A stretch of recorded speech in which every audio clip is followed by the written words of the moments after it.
In this video, I want to talk about Pythagoras' theorem. And Pythagoras' theorem is probably the most, or one of the most famous theorems in mathematics. Okay, it was discovered by a person called Pythagoras, a Greek, who lived a long time ago, and he discovered this famous theorem. And in the last video, we discovered that for a right angle triangle, we're able to label the three sides. And we said that the most important side to locate is what's called the longest side, or the hypotenuse.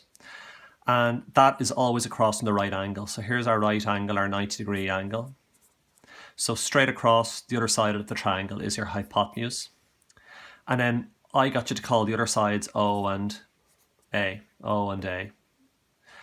What Pythagoras' theorem says is, he said that if you were to get the length of the hypotenuse and square it, so the longest side squared, he discovered and proved that it was always true that when you get the longest side and you square that number, it's equal to the other side squared, so your opposite squared, plus your third side squared.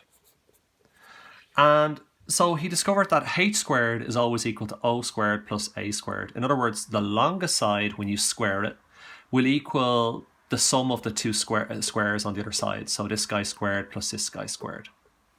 So this is the world famous Pythagoras' theorem. This is the version written with h's, o's and a's. In your textbook, they use a, b's and c's. They call the hypotenuse the letter A, and they call the other two sides B and C. And now the formula is just rewritten a different way.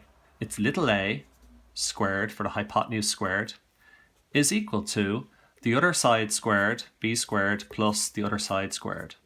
So the version in your textbook is a squared equals b squared plus c squared.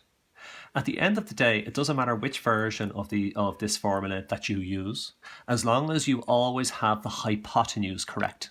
Notice that in this formula, it's the hypotenuse squared on its own on the left is equal to the squares added together of the other two.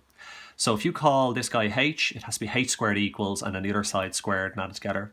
If you call it a, that's fine. It's a squared on its own, and then you got your b squared and your c squared on the other side. So that's essential. So in English, we would say the hypotenuse